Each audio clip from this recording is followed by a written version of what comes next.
Welcome to True Truth News. My name is John Kelly. Our guest today is Dr. Robert Wenzel Gross. Dr. Gross is a semi-retired U.S. educator who taught in public schools for more than 23 years and served as a school administrator for 17 years. He earned his Doctor of Education from Penn State University, where he also taught music and music appreciation. He's currently working on a book titled The Rise and Fall of the Roswell UFO Incident, and has recently called for the disbanding of all UFO groups, citing widespread pseudoscience in the wake of Mutual UFO Network Executive Director Jan Harzan's July 3rd arrest. His website is bobwenzelgross.com. Dr. Gross, it's great to speak with you. Thank you for joining us today. Thank you, John. It's a pleasure to be with you. Bob, it's been quite a month since July, beginning of July, and the Huntington Beach police announced the arrest of former Mutual UFO Network Executive Director Jan Harzan. Has sent a shockwave throughout the UFO community. What is your take on these events? I was totally shocked when I read it. Someone sent me a message about, something going on at Mufon, and I thought maybe it was something like their computer was down or whatever. And then when I started reading what happened, I went, oh my God. And I physically, I was ill. Now, you've been involved in the UFO subject personally, and you at one time were a MUFON member. Yes. Tell me about your experiences, your proximity to the organization, what it was that brought the two of you together, and what was your takeaway from working with them?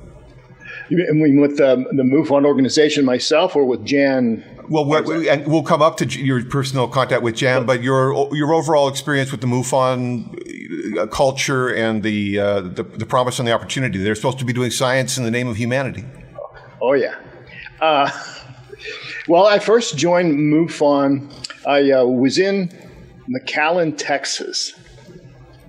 And I had moved there because it was in 2010, I believe, is when I moved there, because of I guess they call it the Great Recession, because prior to that, I was in New Mexico as a school turnaround administrator.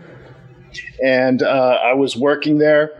And when everything went bad and they started releasing administrators and so forth from New Mexico, I did some research and I found out that McAllen, Texas, supposedly was a growing community, and it was also, my background is in arts, so there were a lot of arts things going on there. So I decided just on my own, I just picked up and I moved down there, didn't know anyone. So I got down there and I started doing some teaching at a college, South Texas College down there. And I was also an interim executive director for a symphony orchestra down there. And then I was getting bored because I was still underemployed and also, underused as far as what I've been used to. So I started calling around and I wanted to get into studying UFOs again. And I contacted MUFON, and they said I could join. And I said, can you put me in contact with anyone in the South Texas area that I could get together with? And maybe we could start. I wanted to start doing some more research on it. And they did. They put me in contact with Mr. Noe Torres, who is pretty well known in MUFON. And we started talking together. And he found out that I had an interest in what was known as the Kecksburg case, the 1965 Kecksburg case in Pennsylvania, and that was one of Noe's favorite cases. So we started talking, and that's basically how I got hooked up with MUFON. And that lasted for about a year until 2012. And so what precipitated changes in your relationship with them at time? Did anything come in your research or your observations of how they process information? What were your thoughts at the time? Yes, it was mostly the processing information, because at that time I wasn't unemployed, but I was in and out of employment because of the situation with the recession, and I had ordered a lesser version of their membership, and I thought I had it all arranged and everything. And when I got the the billing in the mail or what my credit card or whatever it was, they had given me the a more expensive one. So I didn't really care for that. So rather than try to get the money back, I just never bothered to join up again.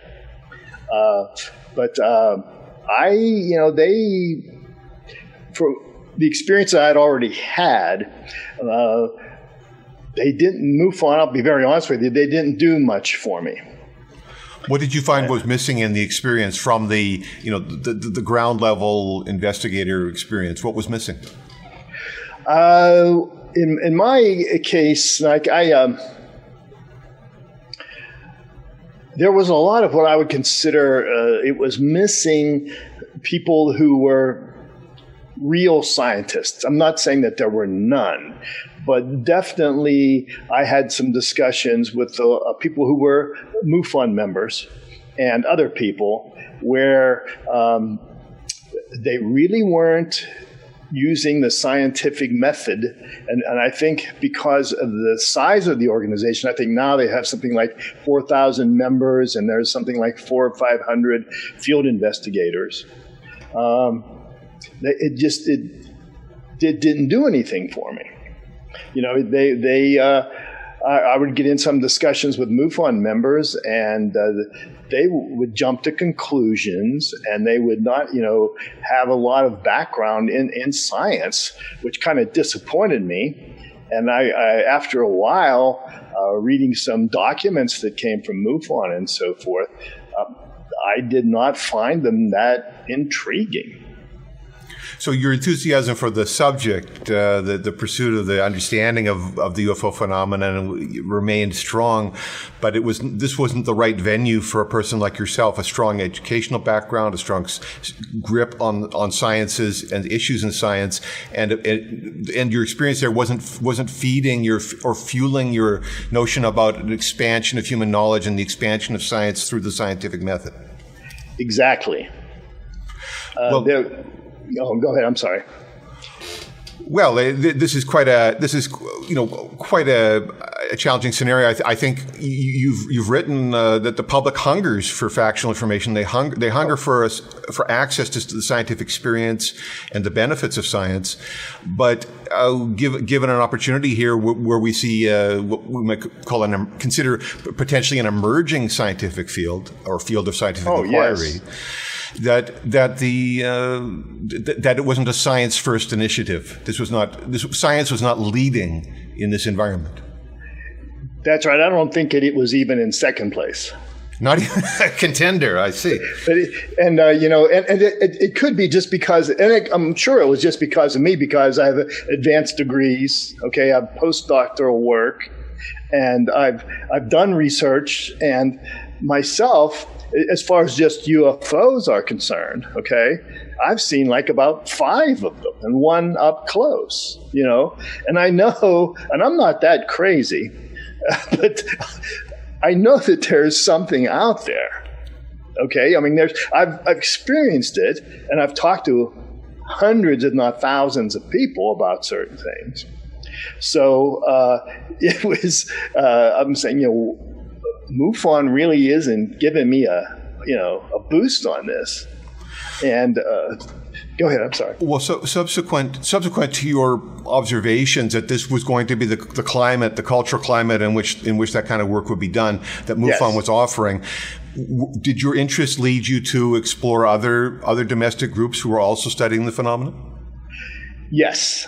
Actually what I did, this, when the kind of mix-up came with the membership, and it came and again, I wasn't financially in a place to go with the more advanced membership. Now, I'm trying to, again, this is, back in 2011, so I'm trying to remember the details. But I wasn't really happy with that, that especially when I thought I had made it clear that I wanted the least expensive membership package. So this is a strange tell because, as you say, there's some confusion in contractual terms. Yes. as if the organization was over responding and overreacting. Someone wants to sign up for a membership and they want you in at the 5-star, luxury platinum level. It's kind of an overreaction and over response. And further to that, I guess I would just feel like people weren't listening to me if I was asking for something. They gave me something they didn't request. Yeah, and they were helpful in some cases. I was looking for somebody that I thought I could work with on research, because, like I said, I had some time on my hands, and I was right there on the Mexican border, so I didn't need time on my hands. So, and they did hook me up with Noe Torres, who I was able to do. I think I consider us still friends, and he helped me a lot, and we worked together on some things. But when I was really hungry to do some research, and when I did my doctoral work at Penn State, my degree received like a certificate for advanced research, because I did some things like what was called a MANOVA instead of an ANOVA for taking and analyzing my research. So I enjoy, even though I'm a professional musician by heart, I was really got into research. So I wanted something really that I could get my teeth into. And so what I did was this, and then in 2013, because I wasn't getting that research bump from Mufon, I contacted Dr. Howard Gardner, who I had some contact with when I used to work in Washington, D.C. And Dr. Howard Gardner is a pretty well-known psychologist. And he's from Harvard, and he was working in a group called Harvard Project Zero. And I really enjoy his work. I don't think I ever met him personally. I might have, but I was on a project in contact with him before by phone, and I read everything he ever wrote, because he came up with something called a multiple intelligences theory. And I think that was back in '83. And then around in 1999, he started exploring something that might be called an existential intelligence. And he basically says that intelligence is the person's ability to solve problems and create products that are valuable in a culture. So, like, he has at least 8 or 9 what he calls intelligences. In other words, he has like a musical intelligence, which means you can use music to solve problems and create products that a culture considers valuable. And he has other cultures, other intelligences that are similar to that. He has mathematical intelligence. And this new intelligence that he was contemplating as adding to his list of intelligences fascinated me, because people allegedly, with a strong or robust or dominant existential intelligence, those people believe in things like life on other planets, life in the universe. They also they believe they wonder about what goes on after you die. And they look at what are called aesthetic experiences, like with the arts and other things. So I figured, Mufon's not giving me what I need. Of course, I was looking at a pretty high level of research. So I contacted Dr. Gardner. I contacted the Harvard Project Zero first, because I had some contact with them when I was working in Washington, D.C. area on a project. It was an arts consensus project for the National Assessment of Educational Progress. And I was working on that from like 1992 to I think 1998, technically. So that's when I was getting a Dr. Denny Palmer Wolfe, who was like one of the heads of that project, was giving me as much information as she could about Gardner's latest research there at Harvard, so I could apply that to the work I was doing with that group. Yes. So, And so existential intelligence as a definition extended from the legacy concepts of IQ and the IQ scoring that had been used for decades. Dr. Gardner is bringing forward a new holistic perspective for spatial intelligence for architects and mathematical intelligence, all these different arenas of human endeavor. And I think it's just an excellent positioning to say that the experiencer in the UFO and the paranormal realm may be expressing tendencies in existential intelligence. Right. So that's exactly what you said is exactly what I wanted to look at, because I figured, well, I'm not really getting much help from the Mufon area because there's some very nice people in the organization, but I was looking for some real answers because, of my experiences and, my background and whatever. And it just wasn't happening. And again, Noe was very supportive in things I was doing. And so I contacted Gardner when I was living in McAllen, Texas, by email. And like I said, I contacted Project Zero first, and I contacted him by email. And I said, I'm getting, a little bored here.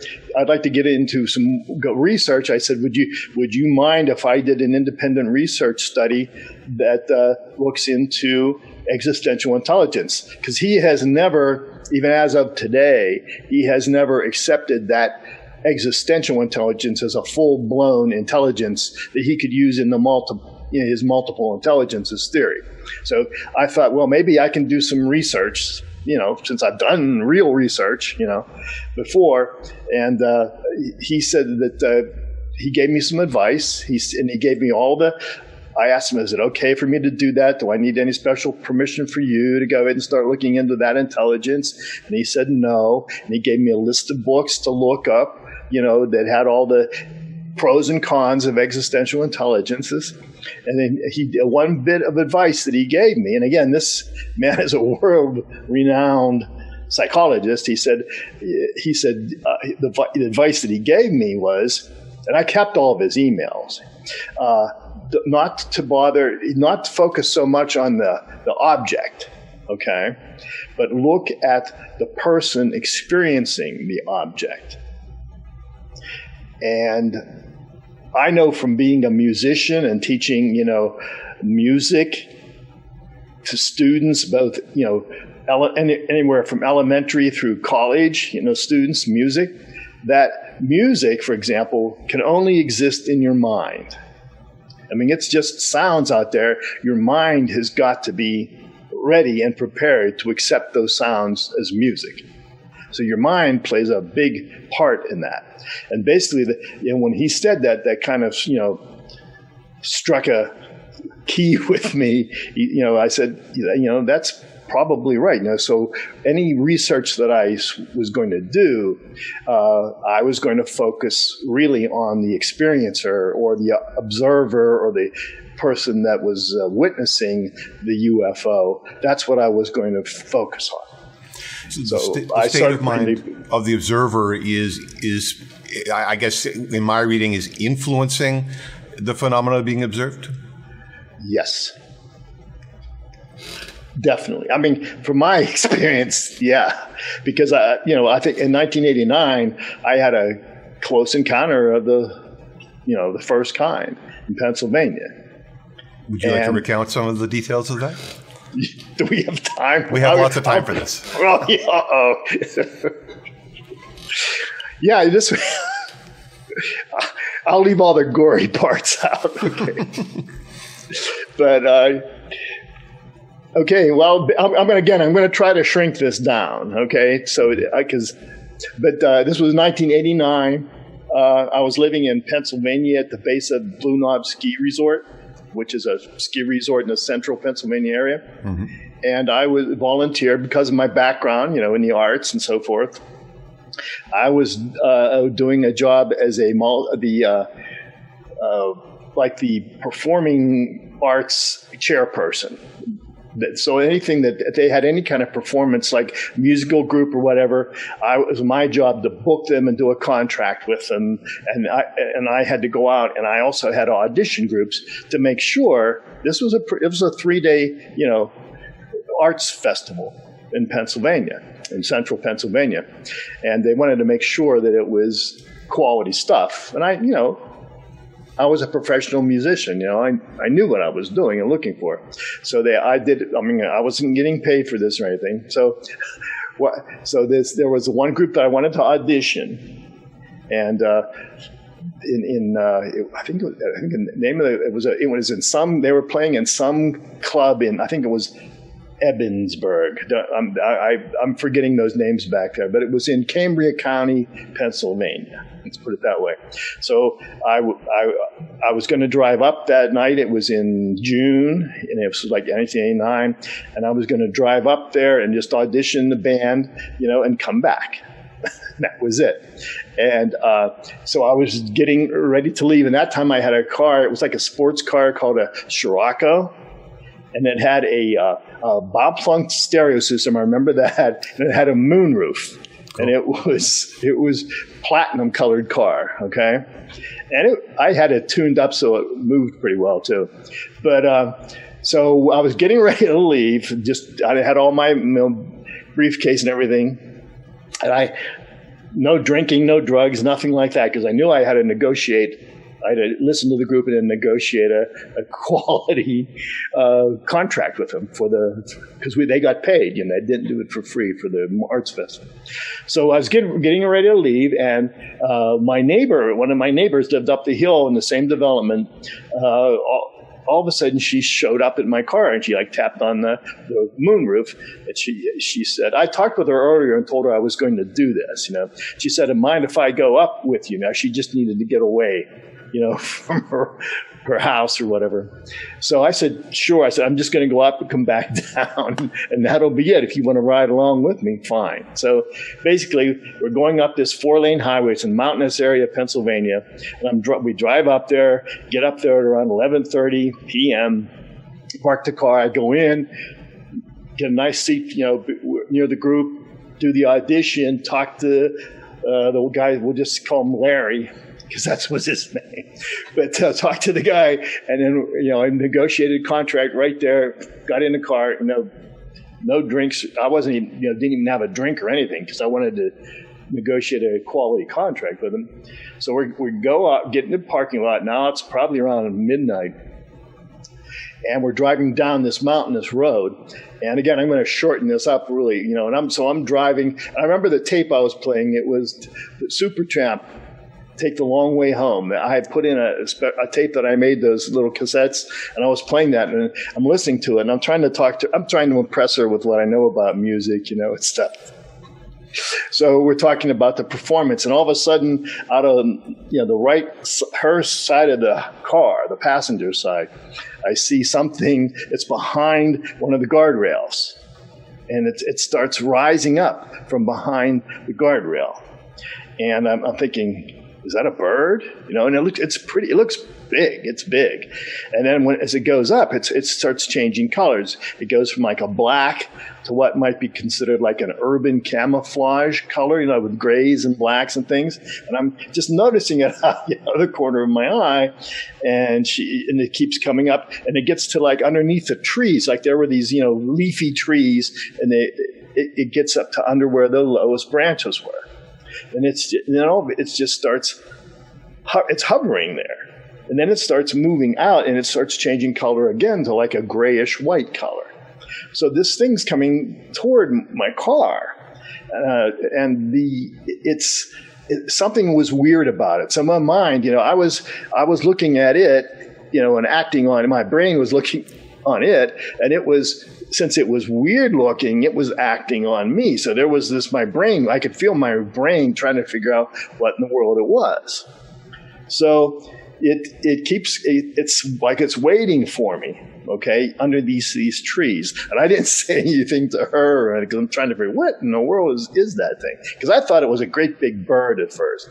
But then I started thinking, wait a minute, what's a big bird doing out at this time of night? And, as it started moving out from underneath the tree then, it looked more like a manta ray than a bird. And it was that big. It was about 12 foot long, wingspan, I'd say. And then it started, coming toward me, and it started coming out, and it started changing colors again. And I noticed that it wasn't flapping its wings. It was just hovering out. It wasn't, I'm thinking, birds, flap their wings, don't they? And it's coming out from underneath the trees. And all of a sudden, as it gets to where the lights, I put my high beams on, as it gets to the high beams and the lights, I can see that it looks more like a manta ray than a bird, and it's glowing green. It starts glowing green, and it flies right over top of my car. And I noticed when it was flying over, there were no openings in it. It didn't have a mouth. There were no legs. There were no feathers. It was like this translucent skin that was glowing, this like a dial on a luminous watch. That's the color it was. So it flew right over top of the car. And when it did, the moonroof was open, the whole inside of the car turned that color. And then shone all that light in the car. Yeah. So you could see, because I had that bow-plunked radio going, and bow-plunked had a little green, like a knob or something on it that was, and that knob didn't have it because the other color masked it. I went, what is going on here? Right. So it zips over 6 inches over the top of my car, and then it dips down, and it almost hits the oncoming road on the traffic. Now, there were other cars way down there coming, and it zips up. It like almost skims the top of the pavement of the road, and then it shoots off up north towards the northern part of Cambria County. And it looked like, how when you shoot off a fire rocket or something like that, or a spark, or not a sparkler, but a Roman candle or something, and it's glowing, it went at hundreds of miles an hour. Unreal. So, and then what? Go ahead, I'm sorry. Well, your travel partner was a witness with you to all of this. Yes. As well. And here's the funny part. We both looked at each other, because I didn't say anything. We both looked at each other, and I started hyperventilating. Okay. I sort of like I was taking some kind of yoga class or something for the first time. And then I looked over at her, and we were both hyperventilating in unison. So I got to the point where I couldn't control the car. So I pulled the car off onto the shoulder of the road, which was gravel. You could hear the gravel all popping up and underneath.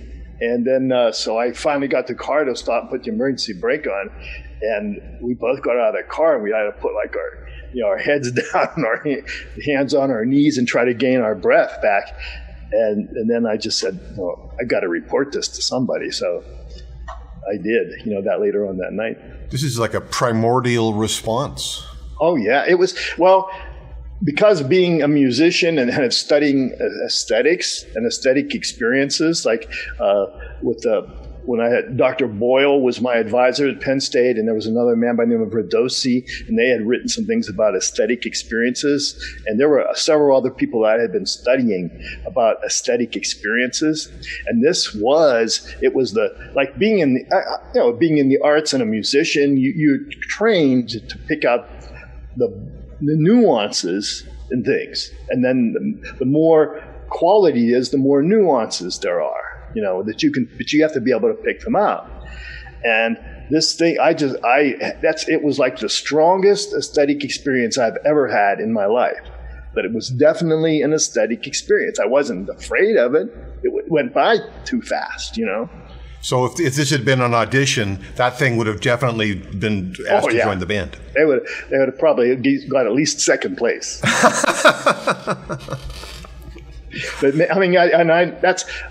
since then, I've never had an experience like that. That's why I got so interested in UFOs. And it was definitely something I couldn't explain. I'm not saying it was from another planet, but it's definitely it was an anomalous phenomenon. It was so unusual from your and your travel companions' world of experience that you guys involuntarily hyperventilated, a dramatic primal response to the circumstances. That's how far you guys were pushing the envelope that night. Oh yeah, I mean, and I, it wasn't just me. It was both of us. Exactly. And then later on that night, when we finally got home, I called a UFO hotline and reported it, because I had been working with a group in Pennsylvania called the Pennsylvania Association for the Study of the Unexplained, because I was working with them not because I really wanted to learn that much about UFOs, but I was writing a children's musical right around that time, and I was making the musical about UFOs. So I wanted to learn about UFOs. That's why I actually, excuse me, that's why I actually joined that group initially. And I never thought I'd get into the stuff I got into, but so I called, they had a UFO hotline. The group was called the Pennsylvania Association for the Study of the Unexplained, PASA. So I called that hotline and I explained what I did. I gave him a thumbnail sketch of what had just happened. And then I got a call back. And this is probably now I think 1 o'clock in the morning. And what they did was, excuse me, I'm going to get a drink. Get some water. Yeah, no problem.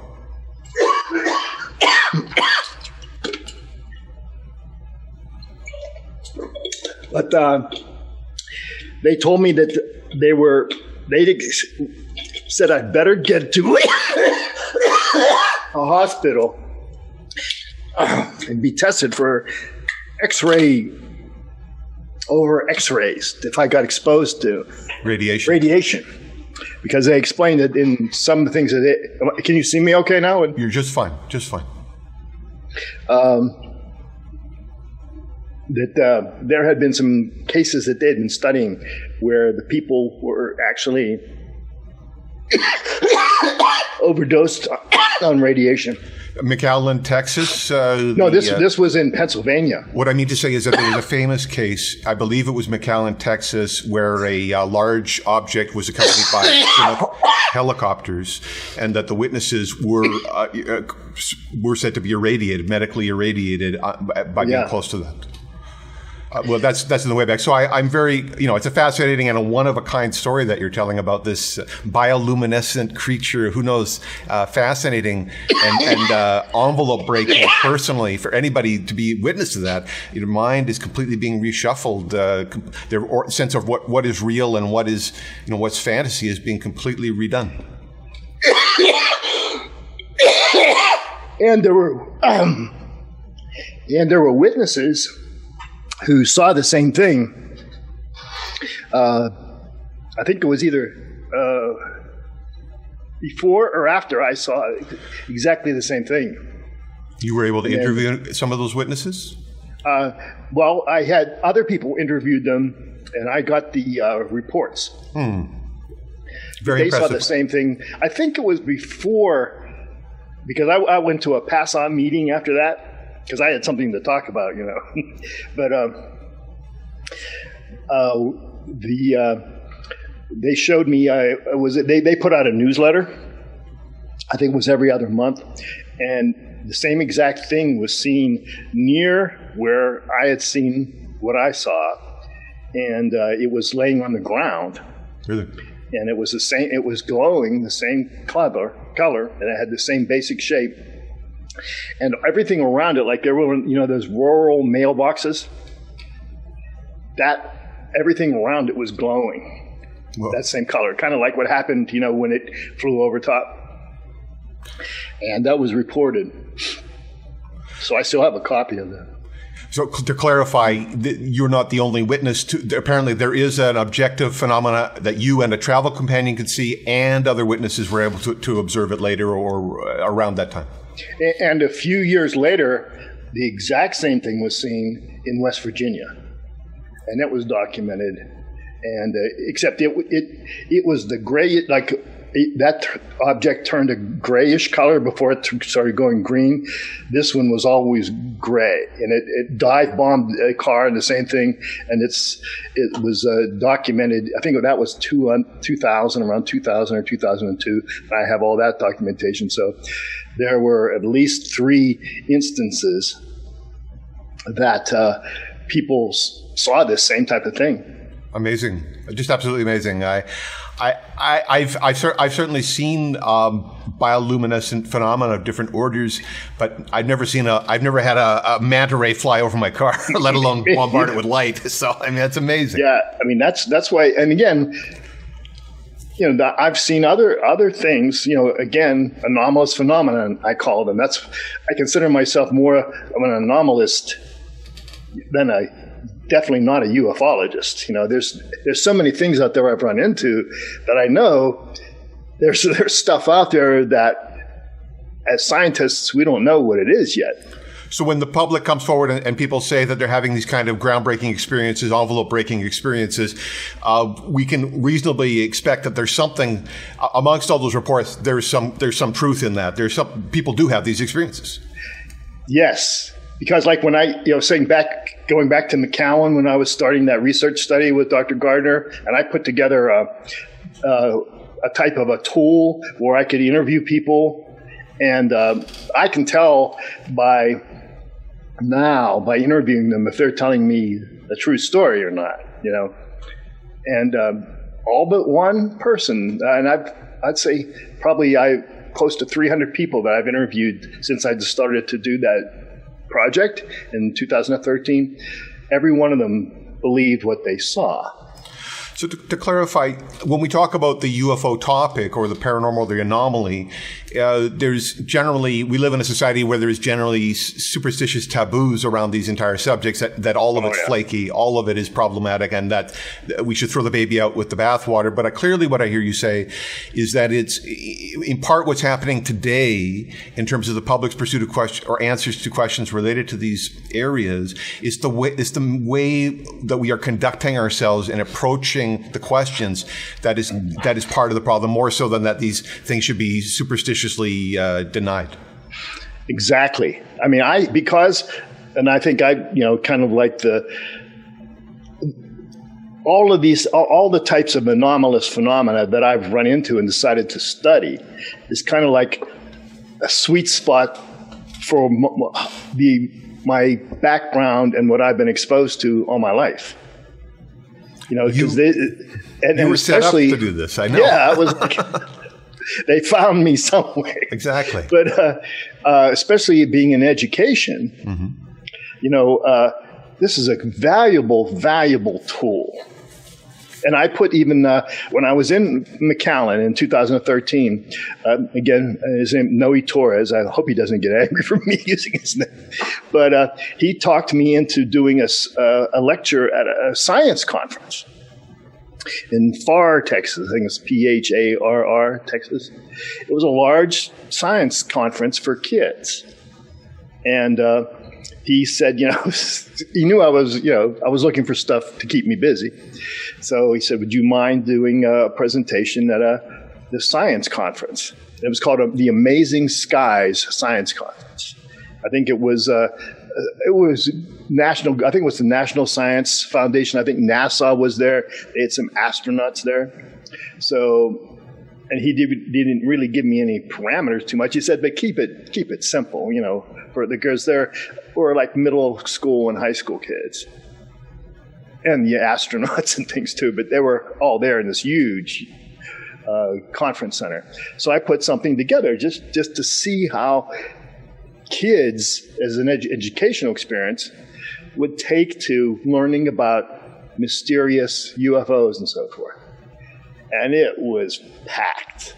I mean, my presentation, I was drawing more people than the NASA people were, and the science museums were, and the astronauts were. My lectures were packed. In fact, they had to ask me to do an extra lecture so that the astronauts and the NASA people could come in and see what was going on. And I lost my voice. You can see what's doing, but you can imagine that. I think that was like my third lecture or something of the day. It was in this huge conference. I lost my voice. But I put up the thing, well, if I was teaching kids about anomalous phenomena, or is it a man-made phenomenon? Is it a natural phenomenon? Or is it an unexplained phenomenon? That's how I started out. And I got them thinking. It was a very simple way to get into it. And then all these scientists were freaking out because these little kids were putting their hands up and answering all these questions, detailed questions, but you got them thinking, and I knew. I mean, it's an excellent educational tool, just like the arts and music are. But what do you remove from the schools first? The arts and the music. And it's almost like there's some kind of conspiracy to dumb down the education in the United States, because they're not approaching. And that's what I was an administrator for 17 years, and I turned the schools around. That was my job. So I could see what was going wrong in the educational process. I wasn't responsible for just the arts. I was responsible for sometimes the whole district, sometimes the whole state, or I worked on the Navajo Nation. I was responsible for turning the educational system for the Navajos around, which was a whole other program. But there's so much potential there, and that's why when I see this thing that happened at Mufon, and I was working with them to try to get that educational potential going, and I think they just blew it. Now, over the years, many groups have sought you out to consult, to advise, to conduct formal or informal studies on their processes. And so MUFON, from time to time, you had contact with them not only as a consultant, but also as a potential author. Would you like to talk about those experiences? Okay. But this is, I was doing, again, this would have been around 2018. Can I go back that far, or can I go back to 2015? Let's start at 2015.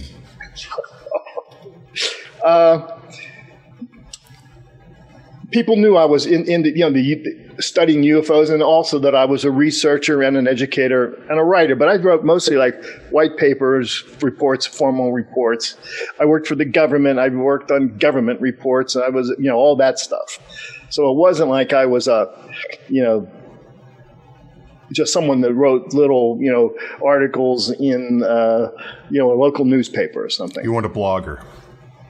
Yeah, well, yeah, but I was interested in. I thought I had been saving all my research and everything I'd done over the years, including the conferences I had with Dr. Gardner and all that, because I think that's extremely important and still is, and the educational component. So I wanted to put a book out there, and I was called by, and I won't mention any names right now, if that's okay with you. But that's fine.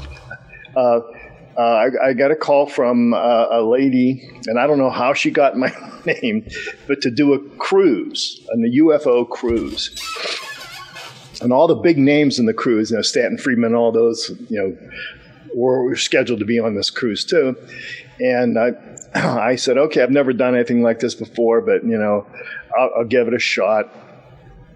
And she said, well, do you have a book we can, promote on the cruise and so forth? I said, no. She said, and she said, well, she had heard that, I did a presentation in 2018 at the International Ufo Congress. I did a presentation about what I found happened at the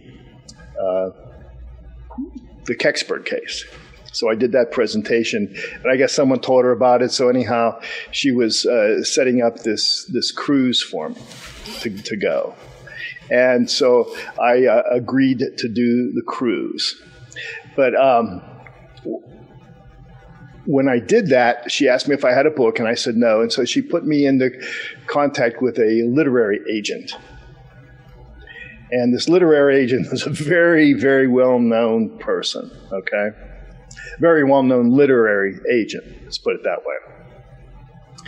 So he contacts me, and I said, so-and-so from the cruise asked me to contact you because you are her literary agent. And she said she thought that you should maybe see my work to see, if it's worth publishing.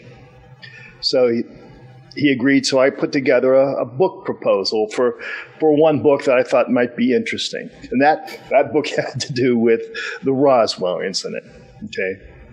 Because I figured, I had solved the Kecksburg case. Let's throw in the Roswell case. That'll cause some anxious people out there. So I put together a book proposal. And again, this was like 2017, 2018, I think it was. So I'm trying to remember all the details. So I sent it to him. It was a him. So I sent it to him, and he got back to me and said, he had never seen anyone so thoroughly debunk a major UFO event. Okay?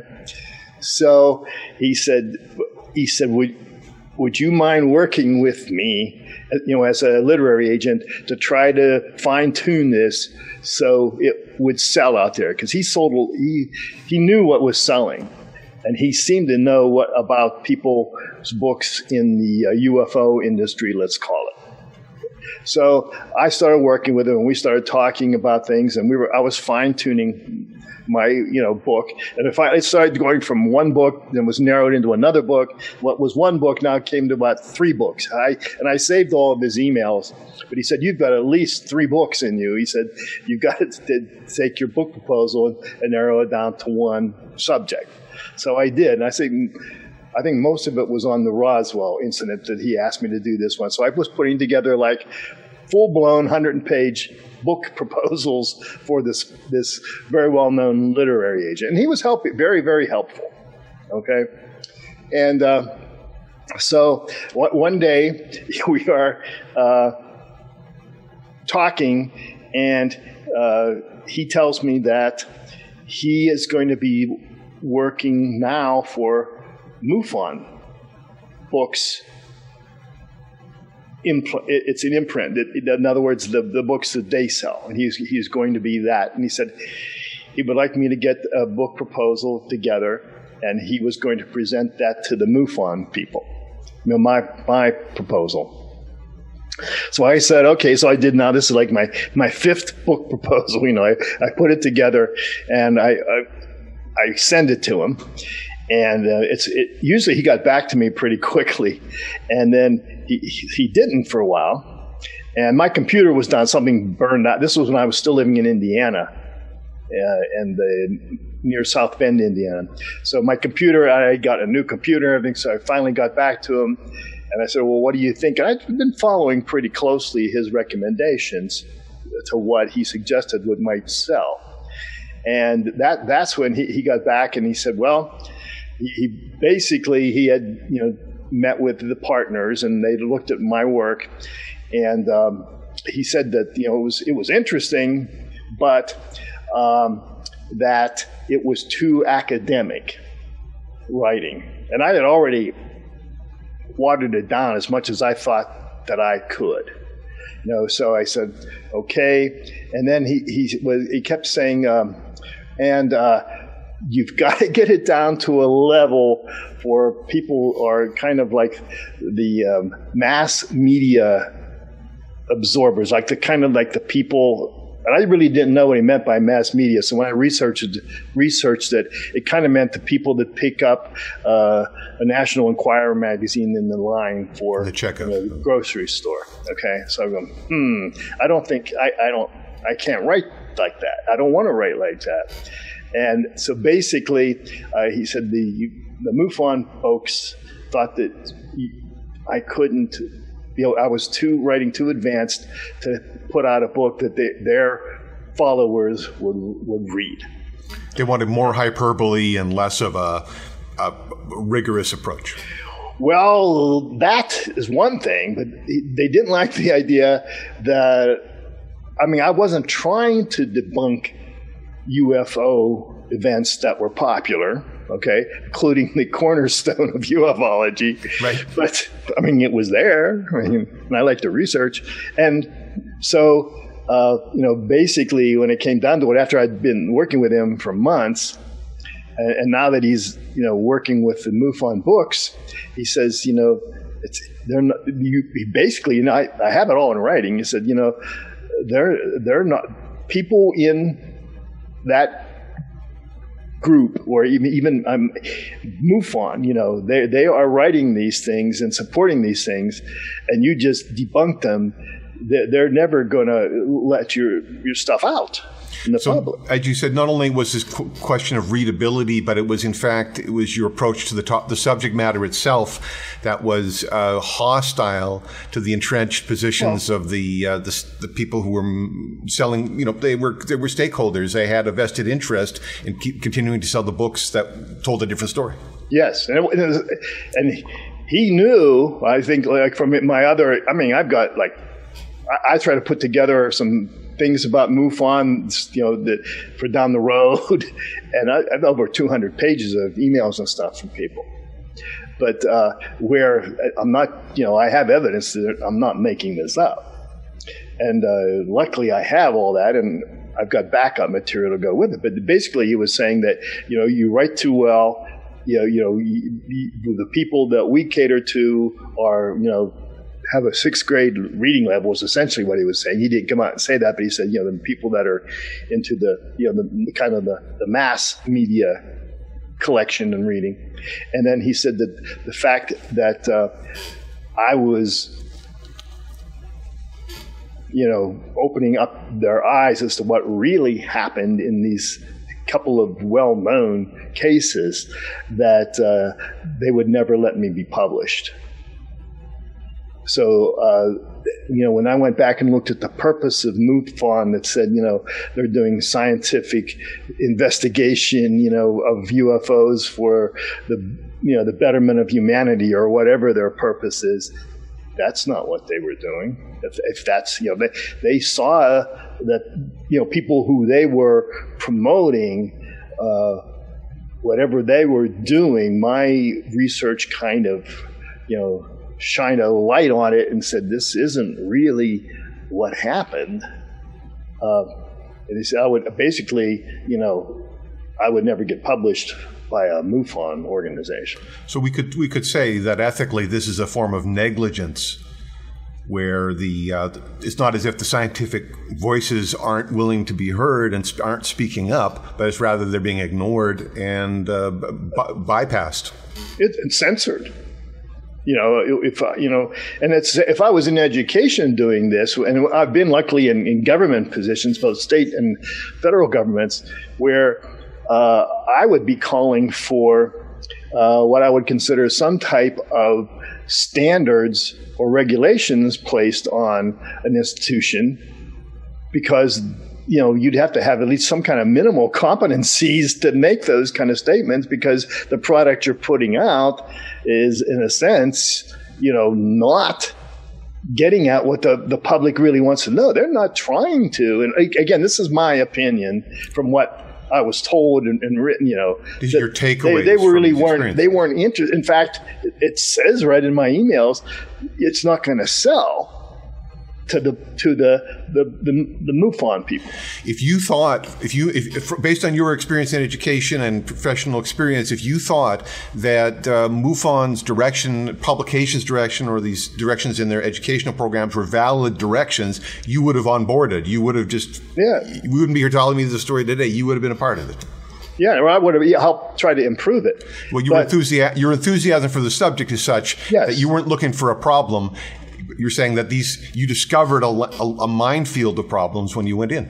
Yeah, and I didn't realize that totally until this literary agent became hooked up with Mufon. Oh. I mean, I just saw, basically, he said that, it's not going to sell enough books to the Mufon crowd, right? If you tell the truth and you write, well. Oh, I can't say I write well, but it was a little above the level. Sure. Well, I mean, my writing is widely considered unreadable, and I just, I've been up against that for a long time. I don't know if it's influencing me or making me change anything, but I hear that. That's one of the things people will say. They will talk about readability issues when what they really mean to say is that you're not on the same page as us politically or. I have a book you might want to buy. Well, so. No, but I mean that really knocks the wind out of you as a person that's really serious about finding out scientifically what's going on with what you might call UFOs.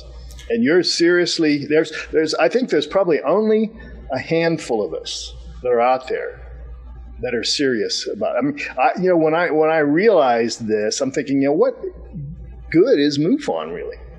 Plus, then what happens, with Jan and everything. But I'm thinking, my God, this really, I mean, it really sets you back.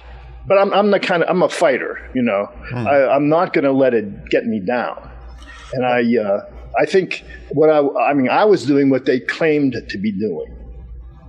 And, and I've always been upfront with people. Whenever I was writing that white paper report about the Kecksburg case, I let everybody that was involved in the Kecksburg case, because even at that time they were putting out a movie about it. I said, look, guys, I'm putting out a paper. It's going to go against what you're saying and doing. So just to let you know. But, and I had the documentation to back it up. Right. This notion, this ideal of the scientist who follows the data wherever it leads, condemnation or praise be damned. It's sticking to the principles, and we may say in our criticism of MUFON that they have lost their way in terms of guiding principles. Oh yeah. I mean, I definitely feel now, and I've belonged to over my lifetime, I've belonged to a few organizations that supposedly really are looking at the truth in whatever it might be, whatever topic you might consider an anomaly of some sorts, and they really aren't doing it. I mean, it's pretty sad. We call it glass ceiling is a common experience. Well, probably. But yeah, I mean, and because I see so much potential in it, and these folks are just holding them down. I mean, there's a lot out there. And I've seen it.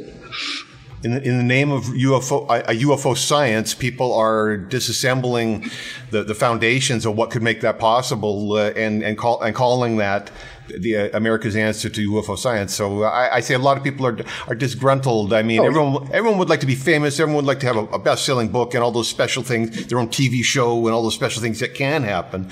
But isn't it more important that we have something authentic rising to the top and succeeding in the information marketplace rather than faking it until we're making it and drowning out the authentic voices in the process? Yeah, that's really, I mean, this whole thing that happened recently is kind of like the last straw for me. I'm saying that really ufology, it's got to be reformed. And I think there's enough of us out there that would go along with it. Now, it has to be. I'm hearing you, and Jan Harzen was arrested under allegations of crime. And subsequent to the news of that becoming available, the Mutual UFO Network dismissed him from his position. It wasn't as if they suspended him to await the consequences of the trial and the court decision. They reached a conclusion. Well, even under presumption of innocence, they reached a conclusion and they terminated Jan from that position. See, and that what they did, and again, I mean, I really have been disillusioned by MUFON and other UFO research groups. I mean, they need to have some type of minimal competencies to be running or working in that group. There's just like if I was in education, I had to certify teachers when I was working with the state government in Ohio and so forth. So I had to know what those minimum competencies were for those type of people before they could walk into a classroom with kids in there. And if they didn't, then I didn't give them their certificate. I didn't sign off on it. So you've got to go back and start looking. And again, MUFON is just one. I belong to MUFON, and I belong to it was called the SCU organization. Both bad experiences for me, but that's me, And it really sickened me when I heard about Jan Harzan, what happened. Because I had some meetings with him, and I had talked with him on the phone about certain things, and I had sent him emails back and forth. And when that happened, and then plus, because I was working with MUFON on educational programs for kids, for school kids, I think, they almost have to shut that place down and take a look at what might be going on, even though I don't have any evidence necessarily that, something really terrible was going on. I think they really need to, say, stop the works here and, let's take a look at could be going on in our organization. It's time for an audit. Yeah, seriously. And, and again, going back to, if it's okay with you, like back in 2018 when I did that presentation for the International UFO Congress, I really didn't know very many people in the UFO community. And I was taking a chance because I'm a professional educator, but I'm coming at it from a little different angle than most people are, So when I did my presentation about basically, I feel that I solved the Kecksburg case, which was at one time which was rated like one of the top 5 cases. And after I did that presentation, because there were members of MUFON at that same conference, and they had seen me, and I announced that I was an educator, and I was up there, presenting this presentation about a UFO, because I like to research, but I like to do, aggressive, hardcore research. And afterwards, a lot of people said, you solved that, that mystery. But then I had MUFON people coming up to me, and this was February of 2018, and asking me to meet with them and Jan Harzan, who was also at that conference that year, to talk about how to increase membership in MUFON, because after the issue with the other member they had, the director from Pennsylvania, John Ventry, the membership was kind of like falling off. So they wanted to build them again. This was the story I was told. So there were several members of MUFON met with me and said, would you mind meeting with us along with Jan and talk about, because we want to get the membership up, so we want to get school students involved with MUFON and get them interested in UFO, experiences and so forth. And I said, sure. I said, I've got a lot of, at the national level, I've created, standards and curriculums and ways to assess them. I've also done presentations with kids, and I know what ought to be in what's called a discipline-based approach to, let's say, ufology. A discipline-based approach meaning just it's the stuff you put together to make it teachable and learnable, let's say at the college level or at levels where there's really organized education. So I said, sure, I'll meet with you. I said, I've had experience, at the very top levels, working on national standards, like in the arts and ways to assess them and so forth. I said, I'll be glad to give you my input if you really want to go into education, to try to get younger students involved with MUFON. And that's basically was the bottom line, to grow their memberships. Because it was going down, and if you've ever been to a conference, there's mostly I'd say a relatively older crowd, So I agreed. I went to the meeting with them. There were about 5 of us at the meeting, and Jan was there, and they asked me to present what I think needs to be done if they want to go into an educational approach to Mufon, and attract school students at a younger age. So I told them about, if I was doing this and I was serious about it, I would develop, content standards and have tried to align them with national science standards and things like that. And then I'd create curriculums, and then someone like me or someone else could teach your individual MUFON members that have some kind of background, in that to how to teach that. And because then I had been experimenting with that, like with that presentation in Texas. So I presented it, and everyone listened, but then Jan said he wasn't interested in putting that much time or effort into doing something like that. So I just left it at that. I said, I tried my best, and I'm still working on this because I believe in it. Not because I want to sell, UFO shirts or whatever, because I think it's a good educational tool. It seems like that would have been a golden opportunity for a national organization who's promoting science-based inquiry, that to have a serious veteran American educator on board, helping them, guiding them to do this. So, and I'll be honest with you, none of them knew anything about education or what ought to be taught or how to teach it.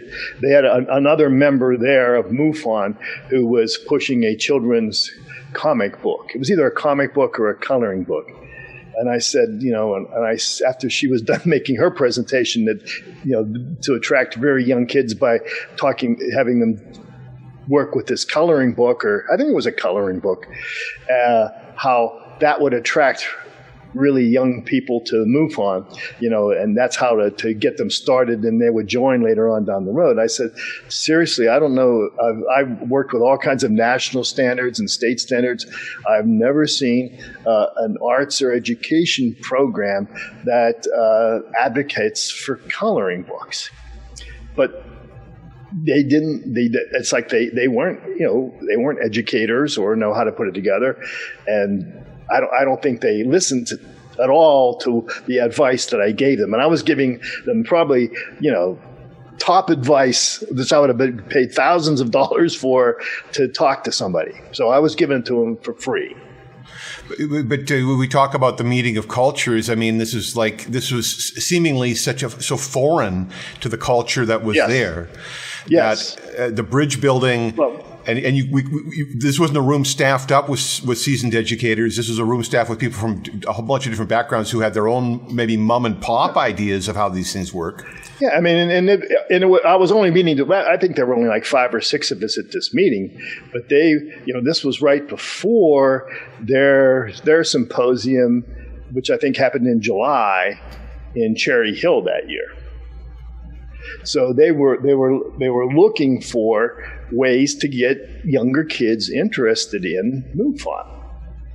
And but I was seriously, I was looking at how you really educate somebody, not how you get them to buy your coloring book, that had spaceships in it. Commerce was maybe a final end goal somewhere a long ways down the line.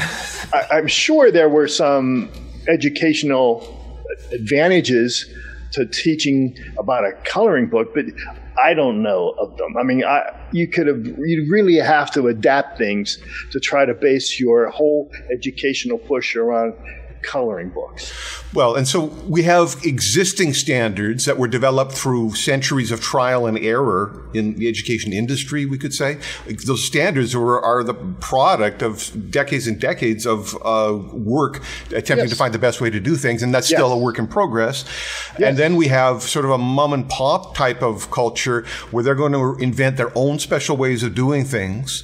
Yes. And we're going to ignore the lessons of all the things that didn't work, and we're going to maybe squander a lot of resources and lead people down a path to oblivion.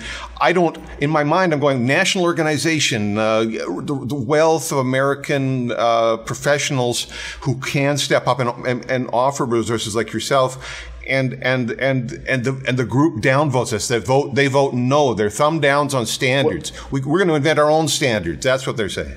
Well, it wasn't the whole group. It was just Jan. but the lady that had the coloring book, she was advocating for the coloring book approach. But Coloring the other book members standard. there, That's a new standard, a new emerging standard in American education. I think that would work.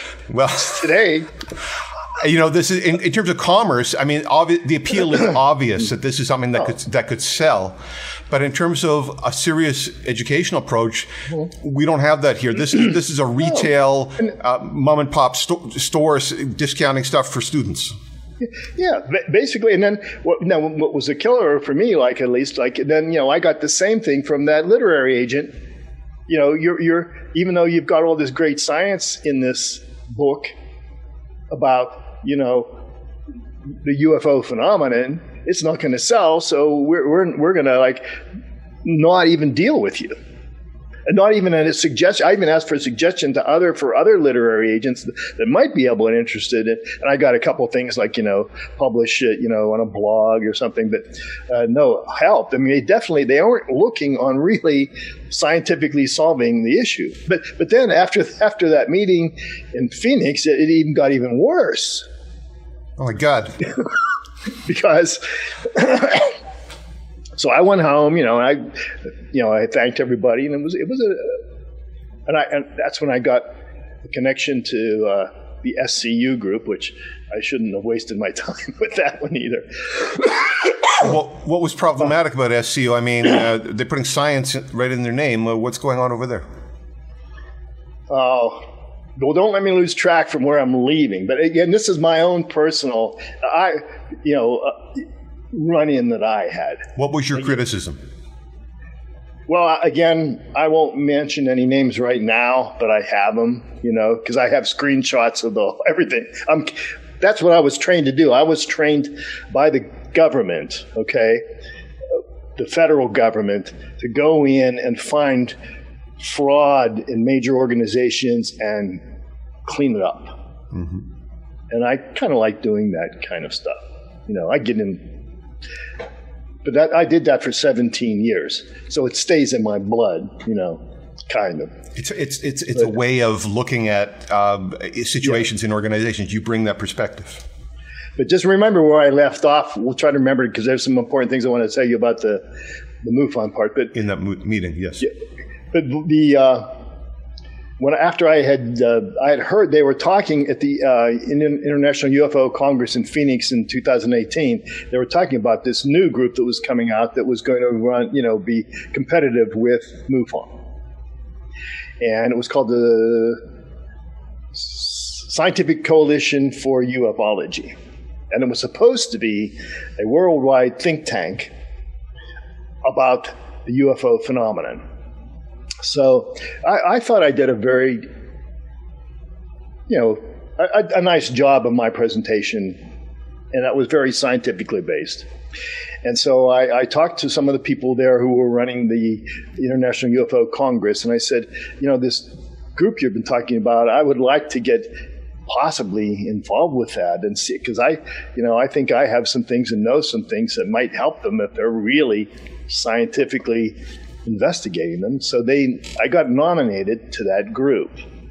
And it was just when I was nominated, they just had a handful of board administrators and some administrators, and I think there were only 30 members involved. And, they asked me to send my credentials in. I did, and then they got back and they said, okay, you're accepted into the group. I was admitted into the group and everything. And, there were not a lot, but a few people that were former people from MUFON that's about the same time that whole John Ventry thing was happening. They were leaving and they went to this group to look as for a type of a UFO research group. So I thought this could be pretty interesting. And so they had a Facebook page that was like a group where we were supposed to be able to, the 30 or 40 of us, how many of there were, we were supposed to be able to get in there and talk about issues, UFO issues, and brainstorm with each other on whatever, and I figured, hey, I've done this with professionals, and before, so I'll give it a shot. So I started working with them. In the meantime, I got recruited by one of their top members, who used to be a pretty high up person in Mufon, to work on what I was told. Now, this is what I was told. It was supposed to be an Air Force project that was initiated by the Air Force, and it was about a special type of a shape identification project, where I got all this information sent to me, which was like Blue Book plus probably every sighting that was ever recorded from 1947 on. Okay, I had all that information, and we were supposed to just go through each one on. There was this huge spreadsheet and everything we started to go through, and we were supposed to talk about the qualities of each one and what the shapes looked like, basically. So I was working on that, and it was kind of like, to me at least, nobody was solving the UFO issue. Everybody was bean counting. There were 3 of these kind and this, and it was really nothing I could sink my teeth into. But it kept me busy. I thought it was going to keep me out of trouble, but I was wrong. So in the meantime, I was working on this, and I still belonged to, that was all part of, that was like a subgroup of SCU. And I was in that special Facebook page, and I was also I was publishing rough drafts to them, so that they could look at them and say, critique my work. That's what scientists do, or people that are into science do. You want people to look at it and give you ideas to shape it. So I was doing that, and then I got asked by somebody who was connected to the International Ufo Congress to do a YouTube special with them. And on that, all this is going on at the same time. And on the YouTube special, I said, well, on top, they said, well, it sounds like you really solved the Kecksburg case. And I said, well, really, I've been working on the Roswell case too, and I think I have an answer to that. And that, I shouldn't have said that. Because then when I got back then to the SCU group, I'm condensing this story, okay? But I do have like the screenshots and the emails and everything. There was a person who made a living who was in that SCU group, okay? And I checked his credentials and, So he got angry that I was putting out a solution to Roswell that went against what he had been saying all those years, Mm-hmm. And I said, oh, so? I said, yeah. I said, he wanted me to give him the information and so forth. And I said, no. I said, I'm going to save it for a book. I'm not putting it out there now. I said, it's on that website, or that Facebook page where we can all critique it and everything. And nobody else said much about it. But then he got it on his own blog, and he started cutting me down. Okay, and here he is, a coalition. He wasn't coalescing with anything, and he wasn't, a coalition. Of my experience, you get together and you work on a problem. You've got issues. That's how you work, But you move forward together. You don't let some of the guys go out and try to, cut you off at the knees, because you found something that they missed. And you entered a request for comment. I mean, this is a normal protocol. As you say, these interactions are expected. Yeah. But so then when I found out this guy was on his own blog, I confronted him. I'm not the kind of person that backs down. Okay, that's, I've faced that. And that's what I did for 17 years. I think, I've faced large crowds of people that were really angry with me for what I was doing. Like I think the largest crowd I've ever faced was about 6,500. And I handled that okay, So I'm used to this stuff. So I didn't back down from this like junkyard dog kind of a person, And what happened? So then I started complaining to the administrators at SCU. I said, how could you allow this to happen? I said, that's not how a coalition works.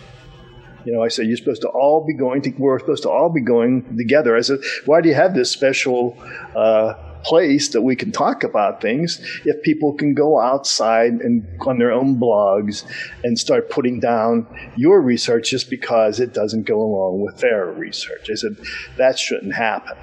And make the long story short, then they blocked me from the Facebook page that we were supposed to be commenting on. And no notice, no nothing. And I was going right to their board members and everything. I said, hey, you got a big problem here. You can't have a coalition where the members are going out on their own and backstabbing the other people. This is not going to work. They didn't want to hear it, and then so I just said, look, have it your way. And another thing they were doing, which I thought was totally unprofessional, was the people at the SCU group. And I'm kind of telling stories out of school here, but I really don't care. So I won't tell. Oh, yeah, please. Well, they know this. Like I said, I've got the emails and the screenshots. So, because I've done this before. But, so they were the SCU members, which again are not mostly, but there's quite a few people who were former Mufon members. So they were bad-mouthing Mufon all the time. Like if you did something or screw up, they'd clown around and they'd say, "Oh, you're going to have to quit the SCU now and join Mufon again because you didn't do your work," or something like that. So I said, and I had just met Jan once. I said, "Look, this is too unprofessional, and these are supposed to be Society for Coalition, Scientific Coalition for Ufology. Professional scientists really don't act like this. They'll do it in public, but you don't just keep putting down other groups, and they're not there to support themselves." So I gave Jan a call. Right, actually, I contacted one of their MUFON members. I said, "Look, can you put me in contact with?" And I may have had an email trail, so they knew I was doing this. I said, "Can you please put me in contact with Jan, because he needs to know what this group is doing, because it's just totally unprofessional in my mind." So I did, and we talked about it. So that, we had a pretty good position there. But from that, they never had any communication with me again. But now, a trend I'm identifying in your narrative relates to the concept of betrayal. That what I'm hearing you say is that behind closed doors in the SCU, there was a lot of bad mouthing about MUFON. It was a whipping post. Yes.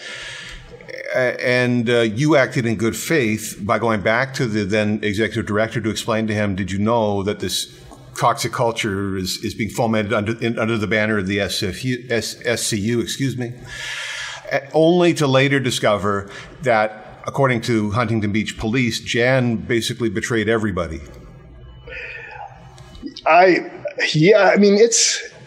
That's what I mean. This whole thing is sick. That's why I don't honestly know of an organized UFO research group that I would even think about joining. That's so petty, the stuff that was going on, with the SCU group and whatever. And then I just asked them to fix it. And then, and they told me then I couldn't communicate with this person that went on his blog. They said I could no longer communicate with him on that SCU blog. And yet one of the board members was communicating with him. And I took a screenshot of it. I said, "Wait a minute, guys. You said I can't communicate with this person, but you're communicating with him. What's going on? What am I? You think I'm some kind of I might have been born at night, but it wasn't last night." No, so I'm just saying, and these guys are trying to solve a major mystery, in the world, and they're, and again, the papers they were putting out there and so forth, they would look like professional papers, but in my opinion, they weren't really, again, the ones that I read, they weren't solving. I think they had a lot of potential. They had maybe more potential than MUFON did, but just they, in my opinion, again, they weren't professional. Since you've publicly voiced your criticism online, particularly in your Facebook posts about the quality of the culture in the UFO groups, has it been the case that some gems out in the wild have come forward to explain to you some of the symposiums that they did organize and some of the professional quality work that they were able to accomplish while they were working on UFOs? Have you subsequently run into people who offered some hope? Yes, there are people. Again, in like the SCU group, I mean, I think they have potential there, because they don't know it, but I still read some of their things that get online. But a lot of it is not what, to me, is not getting at the meat of what we ought to be doing. I mean, anybody can count flying saucers. Right. But then to say, well, I think they're this, but there are some people out there who are not in organized groups who are really making some headway and are thinking. I mean, but they're pretty far up there. You've got to look at something. You've got to look at something else. I mean, there are people that do believe that what we're experiencing definitely is not like something from another planet. And we are, there is something out there. I can tell you that. It's not that I don't believe it. I think I'm hearing you say that there are more competent educators and scientists in the wings who have not tossed their name into the ring on these issues yet. But those people could be persuaded if they saw a better model, a working model in place now in terms of the publicly visible research in this area. Those people could be persuaded to toss their resources into this. Well, they'll toss. Now again, this is just my opinion. Like, they'll toss their resources into it, but they sure as hell won't join a research group. Not the ones that are out there, unless there's some type of competency-based group, some kind of standards, something that's in these groups that make them worthwhile joining. And so what I'm hearing you say is that in mind, your vision or your conception of what could be, you could create a basis whereby it would be a no problem for distinguished thinkers to get more involved. You could create a standards-based approach that could be someone could enact in public, and that this would become a beacon for more enlightened thinkers and people who could bring skills. You could, but not with the people that are out there now. Not the way it is now. So you've put in writing very clearly more than once. You said disband, disband, disband. Yes. This is not the time to promise things that we can't fulfill. We're not even equipped to undertake the thing that we say that we're going to do. And especially I would say that would be true with the Mufon group. I mean, if you're paying dues or whatever you're paying, for what? You're not getting, I don't think, in my mind, are you really getting the truth about UFOs or the whole UFO phenomenon? People get a social benefit. They become part of something greater socially. Yes. And granted, I mean, I've met some really nice, interesting people in Mufon, okay, and in SCU. Granted. But there needs to be some kind of regulation or something on these groups, because they're not getting anything done. Can you think of a well-known case of an organization, an American institution, where they ran into severe problems, perhaps corruption or leadership challenges or methods, a total reorg was required, and they successfully emerged from that? Can you think of an example? A shining beacon? I don't know if that's Chrysler or who that is. What would you think would be a role model for Mufon to look to? I'd say maybe like some of these, some of the, even like the more contemporary space organizations, or, they had to retool everything and start all over again. Is that right? Could we, is this NASA or where? Yeah, I mean, they're now they're looking at the private organizations, Elon Musk, SpaceX, and so forth. Mm-hmm. And there seems like, again, I don't know them that well.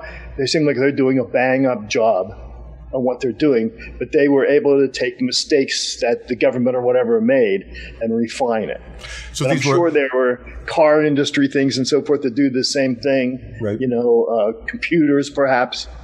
But I honestly can't see the benefit of belonging to a group like Mufon, and I'm sure there's all kinds of research groups out there. Someone like me who's really concerned about the UFO phenomenon, because it really exists, I don't see what you'd get from them, other than a T-shirt. Other than the T-shirt, do you feel that then this is the time for independent study and small group, yes. Neighborhood, community level, at that level? Yes, but then have a means to get, like a means. There are some organizations, scientific organizations, which I belong to, that are leaning more towards like a scientific approach to the whole phenomenon. Okay, and I think something like that would be a start. But there's an emerging trend in existing scientific bodies to take an interest now in these topics. Is that what you're saying? Well, yes, but I'd say it's very minimal. And there are, I'm currently preparing a report. I think we've talked about Dr. Gardner and telling him what I found, in my research and so forth, just to give him an update, because I haven't done that since 2013. I think there's some people who are looking at it for what it really is, but they're not trying to make money off of it. I mean, it really, someone like me who's really serious about thinking, I know there's something out there because I've seen it. I can't say it's from another planet, but I think it's technology, that it's out here somewhere. Well, I think we can agree that commerce has complicated the public's experience of these issues or this phenomena, in part because the marketplace is one of the only places where the public can access these experiences, either through a conference or a television show. There could be group meetings, or you could have some type of meetings where you get these topics out and brainstorm. We used to have those with the national standards. They were built into the process. You met and had these meetings where you hashed out stuff.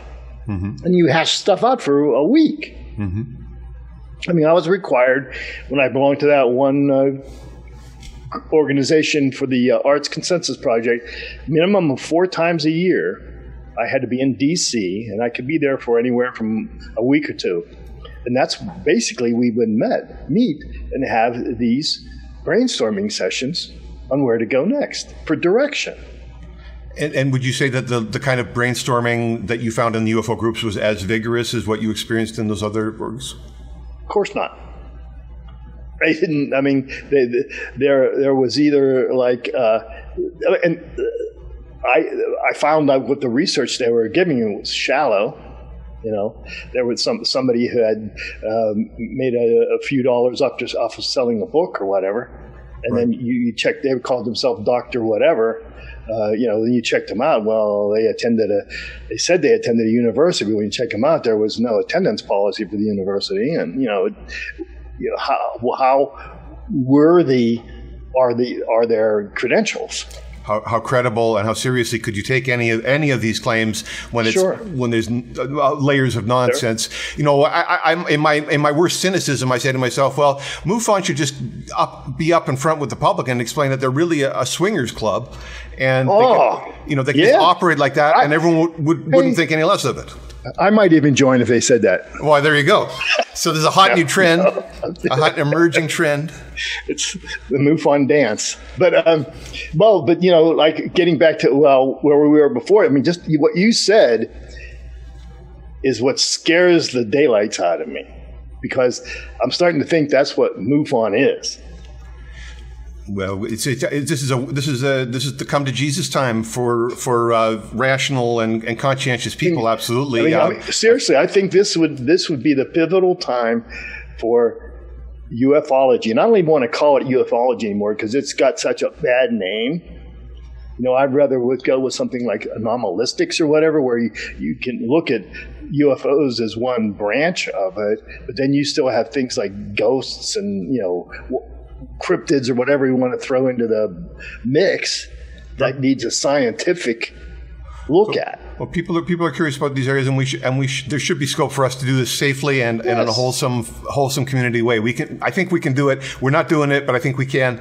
Now, Dr. Gross, I want to take us back into that meeting with Jan Harzan, with that core group of people talking about education, UFO education, and Jan Harzan has red-lighted your proposal of that deals with questions of integration with school district standards and mainstreaming UFO education and doing it in a way that respects science and how education should be done.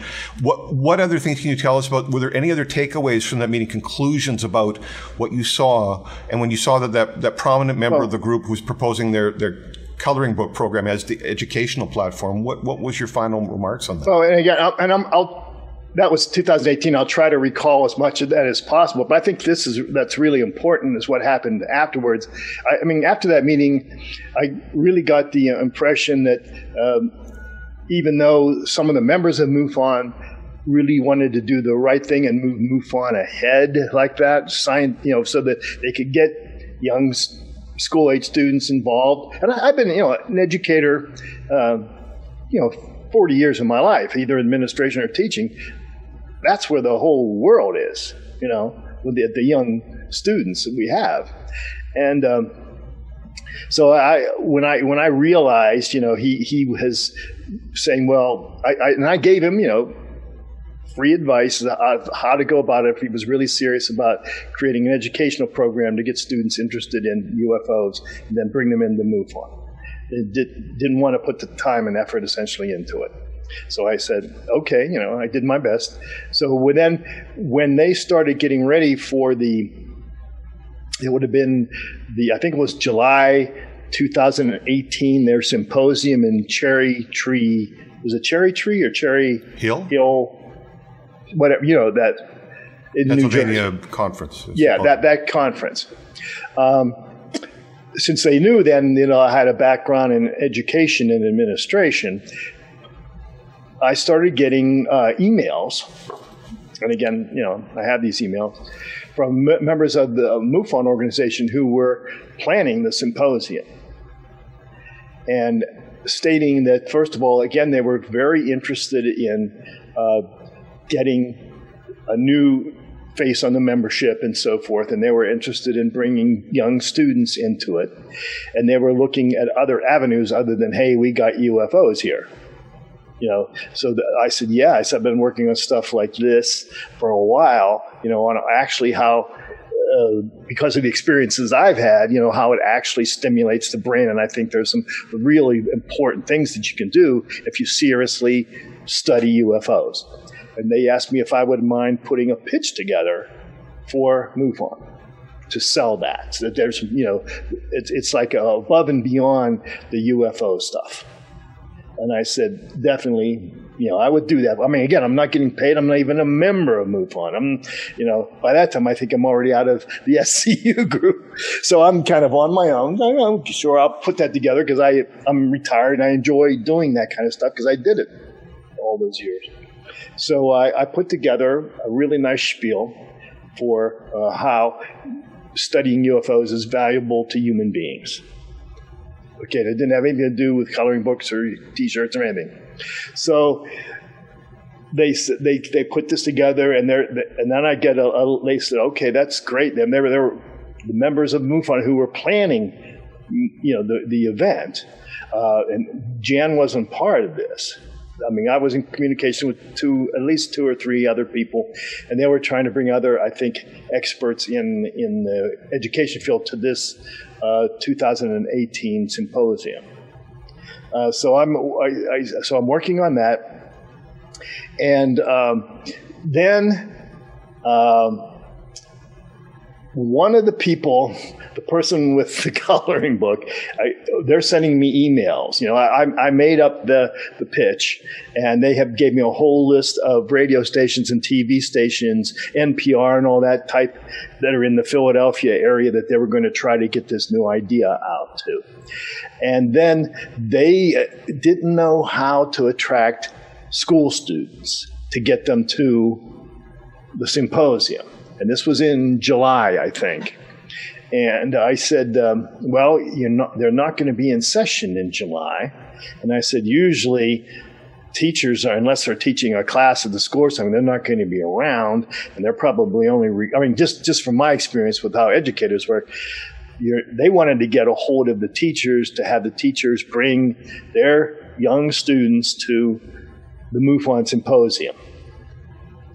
And they were asking me about ways to do it. I said, you're really at a bad spot right here because nobody's in session. You can't just go to a school, which I've done before, said, would your students like to attend this meeting? And I said, plus your sessions are going to have to be aligned with what they call core standards, your standards at the school, like your science standards or your social sciences standards or your math standards, something. I said, your presentations have got to be aligned to national standards, or the teachers aren't going to let, and the administrators aren't going to let their teachers take their students to something that's just, a show and tell UFO session. I said, so you need to do that. And I've done that. I did that when I was administrator in the Dallas Public Schools, which is a pretty big place. I set up a handbook and everything, how every cultural organization like the symphony and the museums could have either programs available at their sites, or they could bring them into the schools that would be educational, and they'd align with the students' curriculums. Otherwise, you ain't getting in there. No matter how good of a violin player you are, you're not going to be able to give a session unless it aligns with the standards. So, they're asking me how to get people, young students and teachers, to get the students there. And then the one member of Mufon states, well, let's try to get the people that are the kids that are now that are in camps, summer camps. Let's try to get the camps to bring the kids, since the teachers won't bring them in, won't be able to bring them in. Let's get the camps to bring them in to the symposium. I'm thinking, oh man, this is not going to work. But that's, and I don't know if they ever did, because, I think I mentioned to them that, you've got to really be careful. You can't be, if you're really interested about getting kids interested in the whole concept of what causes UFOs to be out there, you got to do this, up and up. You can't just bring kids in from camp and have them running around the conference just to get them at the conference.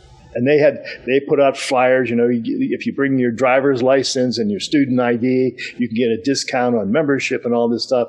So they were really pushing it. Mm-hmm. But it wasn't things that, at least from my experience as an administrator for 17 years, would work in a school system. And so then, they went on their own. I don't think I ever did a radio presentation. I might have done one, but I don't think I did. But all the stuff that I put together for them, and they said was great, I have no idea what happened to it. Well, it appears from what you're saying, from my limited perspective, is that they seem to have little idea about what was really involved in having kids on site at an event. Oh, yeah. The level of organization, the level of security, all these other compliance parent permissions. Issues. You just can't bust them in. And you've got teachers have to have background clearances and so forth. Ideally you'd have everybody at MUFON having to pass a background clearance. If they were serious about being a part of the whole system, yeah. Going their own way under their own rules, and particularly in light of Jan's arrest. Oh, that's what I mean. When that happened, I said, "Oh my God!" The chance, at least in my mind, of ever getting young students interested in MUFON is down the tubes. By any reasonable standard, any other organization that had that kind of publicity in 2020, they would be in very serious trouble. Their brand is shot. I think that the John Ventry issue, the Jan Harzan arrest, all of these scandals under normal circumstances would have sunk public interest. It would have, people just don't. People and flinch even when like that again, happens. Jan is still innocent until proven guilty. But there have been plenty of cases when people, just when that word gets out there, their credibility drops. In terms of standards of practice, Mufon themselves terminated Jan as if he were guilty, as if they had reached a conclusion about his relative guilt before the courts had even decided. So, give us all a break, right? Mufon dropped the axe on Jan. We're just in the wake of all of this. But look who they put in there. Well, I mean, it's no secret because I can go to the internet and pull up Flamingo Air and see the guy that's on their board who had that airline that was at least questionable and kind of bragging about it. It's like going out of the frying pan into the fire, in my opinion. It doesn't appeal How can you do that? to community values when you're written up in Vice magazine for bestiality services, flying people for sex tourism, just doesn't appeal to people's morality and ethics standards. Well, it some does of fit. us. If you're offering sex tourism and you're a sex proprietor in the United States, I mean, good luck. I mean, they had a bordello operator in Nevada running for president at one point in the 2020. Isn't that correct? So people work in the sex industry, but doing so and then calling that ufology and perhaps deceiving and misleading the public in this way is nonsense. I just don't think it has any cultural credibility. It doesn't have any kind of credibility. And then if you have half a brain and you can read, you're knowing like the sex trafficking right now is a huge industry. Well, Ghislaine Maxwell is in jail over trafficking minors. Who? Ghislaine Maxwell, Jeffrey Epstein's partner in crime, so to speak, is up. We don't know if she's going to survive long enough to make it to her court dates because Epstein was suicided. Well, we say there's a terrible aura of criminality, and conspiracy, sociopathic conspiracy around this. So just that there's a whiff of any of that that has now impacted Mufon's reputation is catastrophic from most reasonable people's point of view. It invites an aura of caution around that brand, which, instead of people feeling all, we're supposed to be talking about a group where people can go to talk about their abductions and they can talk about their mysterious experiences and tell you for the first time there's no one else they could talk to about it. All this vulnerability is supposed to be happening to make the science advance, and that reputation is destroying people's That's what I say. What are you getting for your money? Well, I don't want to know. I don't think. But the whole idea of human trafficking is a pretty recent topic, and it's huge money wise, and so there, I mean, the appearance, like when I worked for the government, okay, and I was required to report anything that I saw that was a violation of government regulations or budget issues, even if it was just the appearance that was violating. And I had to sign agreements, and non-disclosure comments, conflict of all these kind of forms, and that would say that if you were working for the government, and even if it was the appearance that what they were doing was wrong, you had to report it to the inspector general. Okay, it's very clear. Tell me it doesn't look bad. What's happening? We're so beyond that standard of appearances that people were cautious enough to protect the profile of the organization. They were protecting it by their careful behavior. Well, we're so far beyond that. These people are incautious.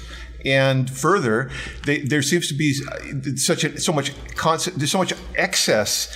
I mean, sex tourism. I mean, this is stuff for people who don't have normal everyday problems. This is so exotic and out of there. Most people, that's that's pretty beyond everyone's normal experience. It doesn't really speak. In other words, this doesn't speak to the average American, in my opinion.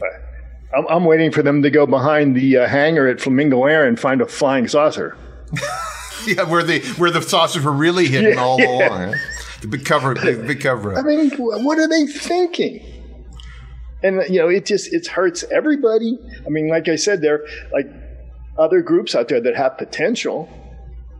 How do you move off of ground zero, knowing that this whole thing could have been a farce?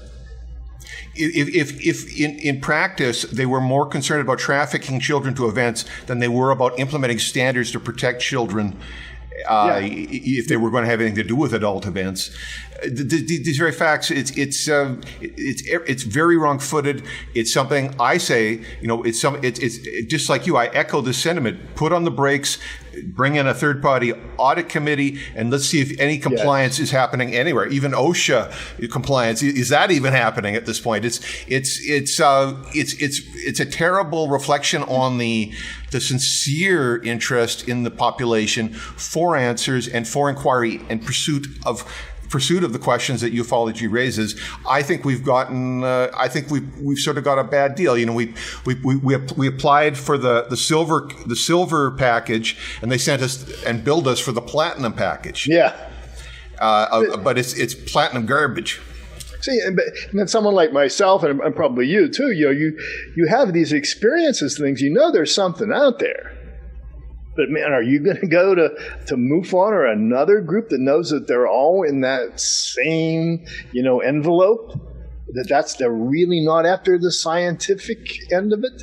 When I have it in writing, they're going to reject my scientific reports on what really happened out there. Like they say, they weren't even aspiring to science when they had the opportunity. When it was presented to them, they didn't even want it. And they didn't want the educational. See, that's what really scares me, is when I gave them, okay, if you're serious about making MUFON into an educational component, here's what seriously, this bottom line, this is what you need to do. And Jan didn't want to do it. And I'm saying, wait, what do you want? What? I mean, this is the bottom line. What are you going to do? People are either lazy or they're afraid of being found in non-compliance when they're asked to match existing standards. They're afraid of being found out, something being found out they don't. Something's being covered up. I think it's like most people are, most concerned people. I think it's just terrible. It's hurting all of us who share interest in the topic and held hope that something competent could happen. This isn't it. This is our pandemic response that's killing people. This ufology. Yes. This result from our investment in ufology. You can parallel that. I mean, it's weird. This is all happening at once. And there's there's no miracle cure out there to finding what UFOs are all about, but they're out there. They're definitely out there. And that's another thing. It's the whole out there in right now. You have, like when I was doing my research on both the Kecksburg case and the Roswell case, I found that I came up with a 10 element pattern that at least those two UFO cases had in common. And in both cases, I found that the disinformation and misinformation, it was like a perfect storm of misinformation, but by everybody. From the government, the UFO researchers, the ufologists, the skeptics, everybody had information that was out there, but it was all inaccurate information. It was and if you really get into it, you have to really get into it. The research. I mean, you can't be just something that will get published by MUFON, and then that's a way to get to at least 4,000 people. Right. It was de jure alternative facts. They might appeal to people, for a few hours, but these are not cases that have, or exercises that have lasting value, that in 10 and 20 years we can look back to them and we can draw from the wisdom of that work. I don't think we're creating work like that. Well, see, there's two things I'm starting to find out, and again, these are above and beyond MUFON, and studying just UFOs. But there's I was talking about Howard Gardner and Existential Intelligence, and that whole concept where people with a dominant or strong existential intelligence have a tendency to believe in things other than everyday life, which includes elements of life and death, and that also includes life on other planets and that possibility. They look at big questions. Okay, now everybody has a little bit of, and again, this intelligence hasn't been proven yet, but it's a theory that's out there. It's been out there for 20 years. So it's still getting worked at. They don't throw you off the membership, but so they're still trying to figure out if this will fit into anything, and I believe it does. But there's another. He's a astronomer from the University of Maryland. His name is Dr. Cole Miller, I believe. And he talks about levels of belief in UFOs. I think he has about 6 levels. They go anywhere from, a true believer down to a total denier and skeptic, But what I'm starting to see over my research is that it looks like people with a stronger existential intelligence are going to be higher up and more towards believing. So it is, and I think Dr. Gardner was right when he, was giving me information about my research project. You've got to look at the people that are experiencing these events, because it's you have to perceive it. It can't be something that's just in your mind, but you have to be able to perceive it, and you've got to have that openness in your mind, that's saying, this might be this, and this might be something different because I can sense the nuances in it. And that's go ahead. Well, I'm hearing you say that existential intelligence, in a way, is the future. Cultivating that and developing that and working from that place offers a future for studying topics like UFOs. Yes, and what things have changed since I started researching that back in 2013, and neuroaesthetics have come into play, and all of these things that are out there that I don't think too many ufologists are into. Okay, but it does apply. There's indications that your health can be improved by experiencing experiences like UFO encounters. Okay, and there's other research. Again, there's not a lot of research that's out there right now. Mm-hmm. But the fact that there are important, I forgot what I was going to start talking about, but it was the idea that you can tell, if you're able to tell nuances in things, you can tell if it's a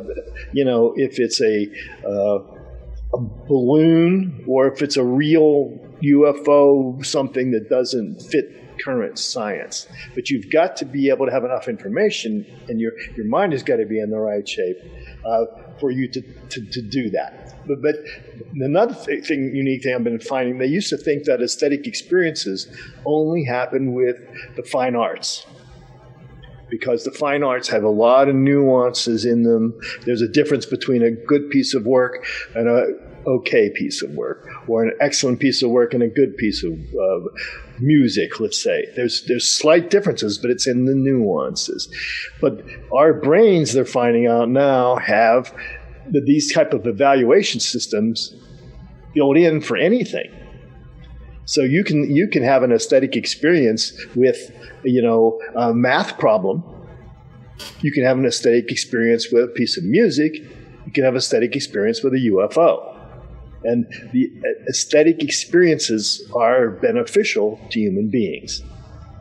And this field has only been around for like 5 or 10 years, but they're really, really looking into that. And that's what I'm advocating is, hey, let's get out there and start doing, sky watches and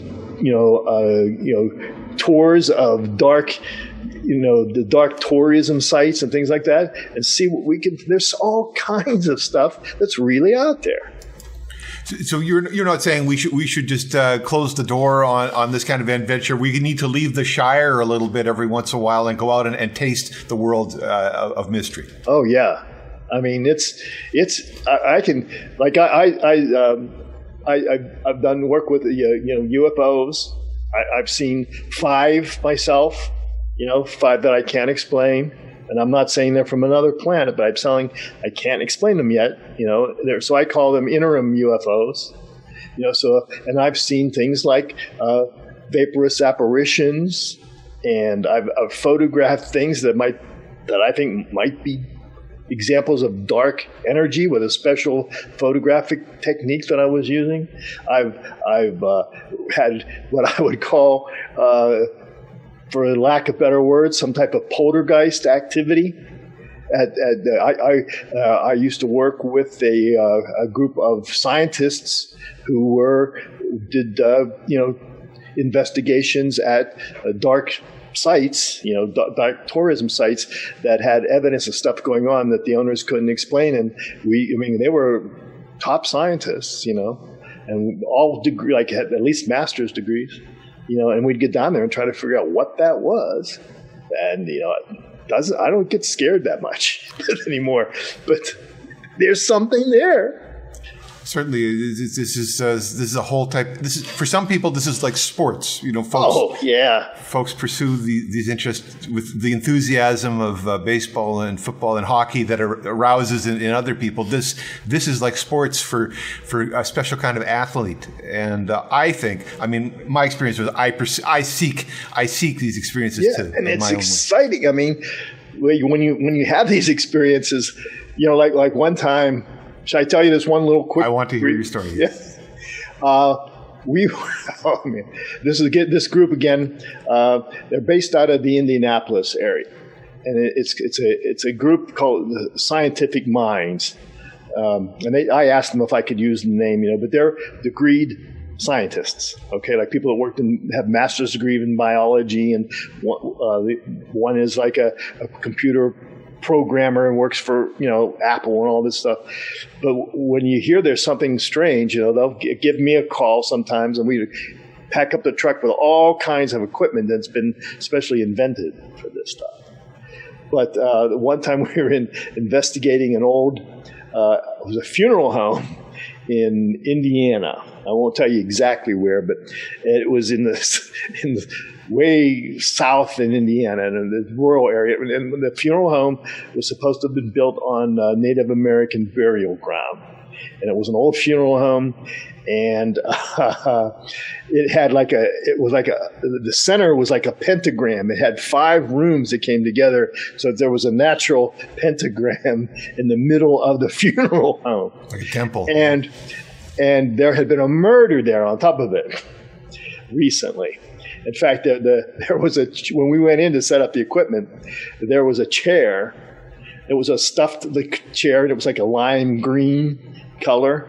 Okay, and there was blood. Still, was a big blood stain on the chair, and a hole in the padding where the police went in and had to cut out the bullet for evidence. Right. And that was still there. Very raw. I didn't sit on that chair, but. So we went in and set up all these special experiments. It took us a couple of hours because they have a van that comes in and set up all of the experiments. But I'll just tell you the one quick thing several things that happened that night that couldn't explain. Okay, but the last thing was we were getting ready to leave. It was around 3:00 in the morning, I think. And we'd been there since like 8:00 or so, investigating and doing all types of things. And we had all these special cameras and recorders and stuff. But they had you ever see those light posts that they put up for construction sometime? Like they're like yellow, and they have it goes up, and there's a very bright light up at the top, and you turn it. That's like low, medium, and high, switch on it, but it lights up a whole room for that one light, a floodlight. So we were using that, for some of the experiments we were doing, and we were getting ready to leave. So the one gentleman who is part of this group that says, okay, we're getting ready to leave. And he said, if there is any kind of strange, event or spiritual or energy around here, we're getting ready to leave. Can you give us some kind of sign? And as soon as he finished saying that, the light switched from like a medium high to a high on its own. And we went, oh, okay, time to pack up. But then that gives you, even though, it wasn't scary necessarily, but it shouldn't have happened naturally. It broke some rules that happened. But it could have happened naturally. So that's when we'd go back in and try to investigate what caused it to happen. But, that whole night, it was already 3:00, and I had so much energy the rest of that night. And that would, something like that would happen practically every type of investigation. And you just don't know. It's not saying, oh, it was a ghost and random, but what caused it? It's something. It was an anomaly. It wasn't something like, a ghost full-bodied apparition showed up in the middle and gave us some kind of a treat. But it was something that you didn't expect, and those things are out there. There is no paranormal to me. It's all just a high end of normal. NASA, a few years ago, made a statement that everything that we've seen and experienced since the beginning of time through our senses is only about 5% of what really exists out in the universe. So we only know about 5% of what's really out there.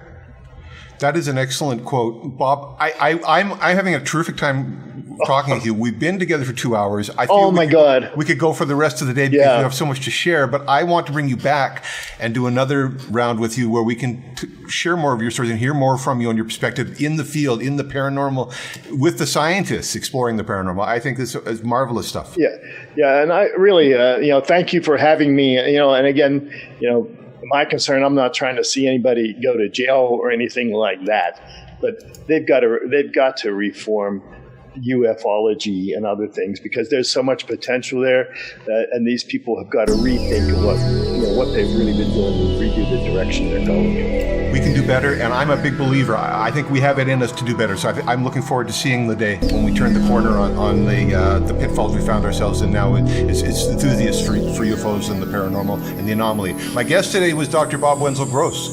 Dr. Gross, his website, bobwenzelgross.com.